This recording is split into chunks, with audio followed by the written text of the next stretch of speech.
stop right now. Take a look at your Betta tank.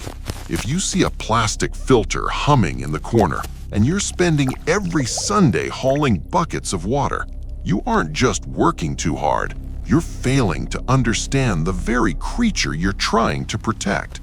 In the wild, no one changes the water. No one plugs in a carbon filter. Yet betta fish thrive in the most complex, beautiful ecosystems on Earth. Today, we are breaking the cycle. We are firing the filter and hiring Mother Nature.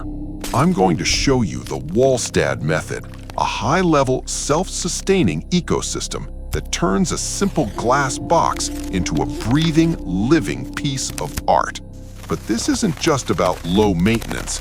It's about biological warfare between plants and waste. If you skip the foundation I'm about to show you, your water won't just get dirty, it will become toxic. Are you ready to evolve your hobby? Subscribe now because we're about to build a legacy for your betta.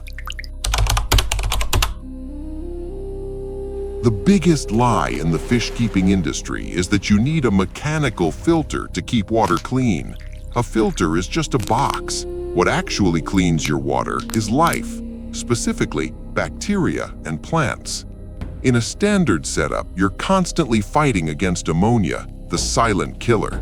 But in a Walstad tank, we create a soil-plant-microbe trinity.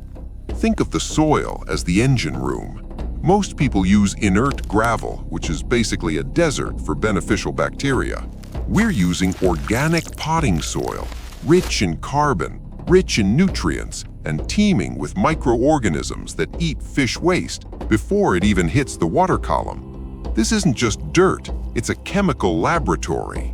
We're going to talk about the nitrogen cycle 2.0. In a filtered tank, ammonia turns to nitrites, then nitrates.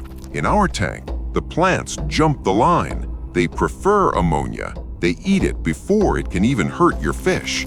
This is the silent cycle. Now, let's get our hands dirty. The foundation is everything. If the foundation fails, the house collapses. Step 1, the soil. Not just any soil. You need organic, non-fertilized potting soil. We have to sift it. Why? Because large wood chunks float, rot, and create anaerobic pockets that can explode with gas and kill your betta in hours. Once sifted, we lay down exactly 1 inch, no more, no less. If it's too thick, it rots. If it's too thin, the plants starve. Then comes the cap. This is the shield. We use medium-grade sand or fine gravel. This keeps the nutrients in the soil and out of the water. If your water looks like chocolate milk, you messed up the cap. I'm going to show you the slow pour technique, a method so precise it keeps the water crystal clear from second 1. In a Walstad tank, your plants are your filter. You cannot be stingy here.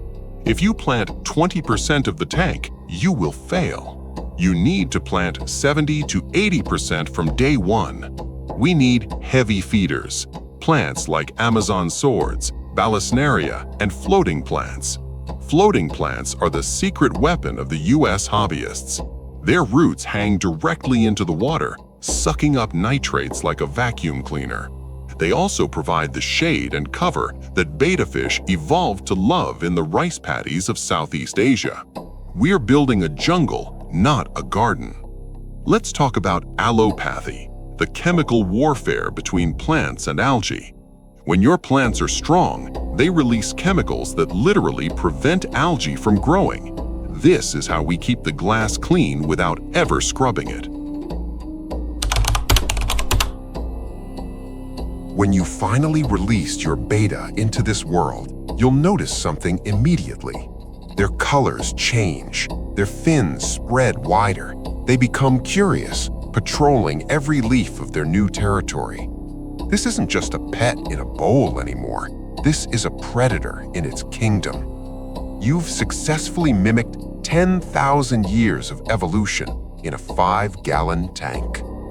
If you found value in this deep dive, share this video with one person who still thinks a plastic bowl is enough for a fish. Let's change the way the world sees bettas. Comment "Nature wins" below if you made it this far. See you in the next ecosystem.